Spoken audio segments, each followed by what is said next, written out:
President Donald Trump might have just shocked the world by going on to celebrate and recognize African leaders, including Uganda's government of Yoweri Kaguta Museveni. This may be a shocker because Donald Trump is on record terming African states as shitty nations and third world countries.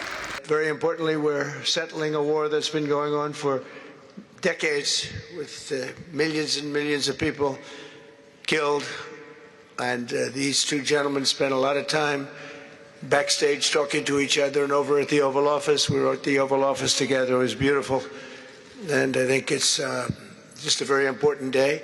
And we have other leaders from other countries, and you said such beautiful things. I'd love to have you come up. We'll finish up, and then I'd love to have you come up, and if you could issue the words that you just issued backstage.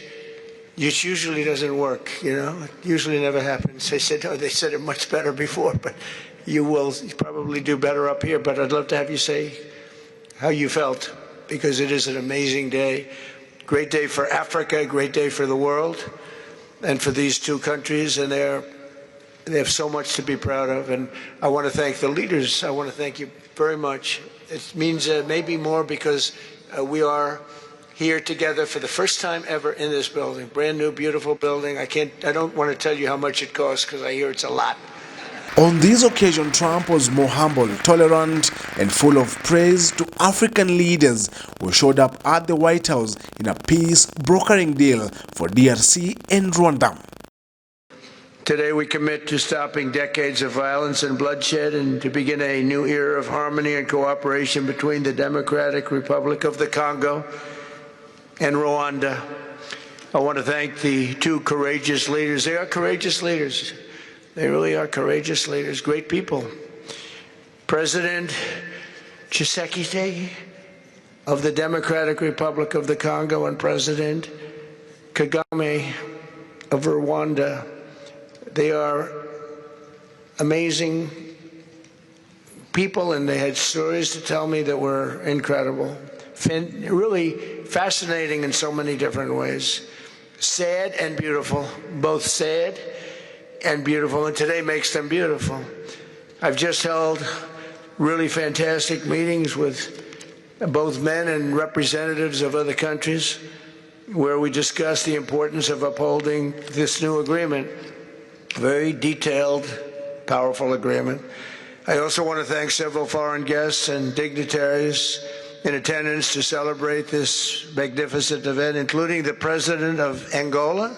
Please, would you stand? And so great to see you. Thank you.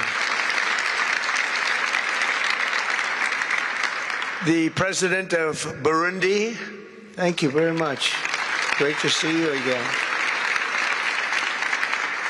The President of Kenya. And the President of the Council of Ministers of Togo. Thank you. Thank you very much. The Vice President of Uganda. Thank you.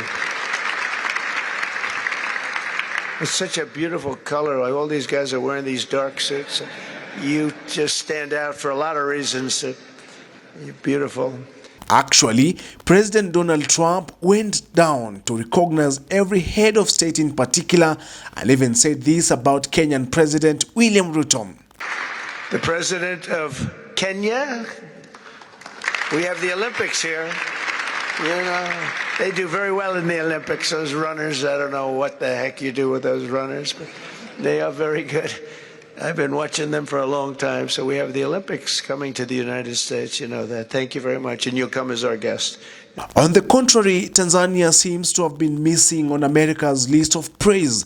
And this is because there is an ongoing friction between the Tanzanian government and President Samia Suluhu and the US government over the mass killing of protesters in October 29th. And when African presidents got the opportunity to speak, it was nothing short of praise for Donald Trump, a president who hasn't shied off from criticizing Africa's head of state head-on. But on this occasion, seems Uncle Sam was on the right books of the African presidents. Mr. President, what you have achieved is not only transformative, It is consequential and historic. This conflict has destroyed livelihoods, destabilized our region, and threatened the future of the entire Great Lakes African continent. The role of Qatar has been absolutely central in getting us to this point. But of course, the biggest vote of thanks goes to President Donald Trump. No one was asking President Trump to take up this task. Our region is far from the headlines.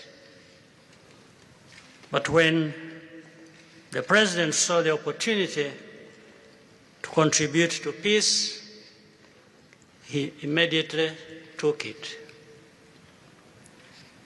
This conflict has lasted for 30 years.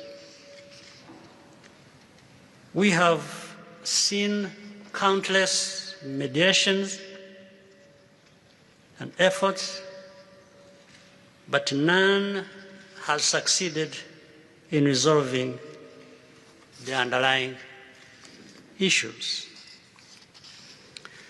President Trump introduced a new and effective dynamism. First of all, I would like to express quite solemnly our deep thanks to the President of the United States of America, Mr. Donald Trump. I would like to thank his administration and also wish to thank the American people for the critical role that they played for the rapprochement, the closening between the Democratic Republic of Congo and the Republic of Rwanda. And just how powerful is President Trump and the United States of America that for the first time Rwandan President Paul Kagame and his DRC counterpart Felix Tshisekedi agreed to share a stage on a show of solidarity in ending their decade of animosity. The compact we're signing today, which will be known as the Washington Accords, everybody sort of liked that name, formalizes the terms agreed to in June, including a permanent ceasefire, the disarmament of non-state forces, provisions for refugees to return to their homes, and justice and accountability for those who have committed illegal atrocities. Very importantly, this agreement also creates a new framework for economic prosperity. There's tremendous wealth in that beautiful earth. It's beautiful earth, but it was stained badly with blood, tremendous amounts of blood. But in the region that will support a lasting peace, and the Democratic Republic of the Congo and Rwanda have agreed to more closely integrate their economies with each other rather than fighting, and they'll be doing that. And these two gentlemen are very smart, and I think they liked each other a lot. I spent time with them. I think they liked some people may be surprised. I really do. I think they've spent a lot of time killing each other, and now they're going to spend a lot of time hugging, holding hands, and taking advantage of the United States of America economically like every other country does. So they're going to do very well, but they do have some very valuable things. They're going to have a lot of money and a lot of success, and I think they're going to get along really well, so I hope so. Thank you very much. Look at them. Look at the way they love each other. Thank you. So I have a lot of confidence in both leaders. We'll keep these commitments. I know they're going to keep them and follow through on the agreement and create a much brighter future for the people of their countries and their heroes within their countries because of today. This is a big story. President Trump's approach is pragmatic. The process has not become an end in itself. All of these elements filter down to his dedicated team, and here I want to single out Secretary Rubio and Masad Boulos for special appreciation. We would not be here today without their efforts. And as a result, we have the clearest and most viable path forward that we have ever had. These accords provide everything needed to end this conflict once and for all. If this agreement falters and things do not work out as they are supposed to, the responsibility will not lie with President Trump, but with ourselves.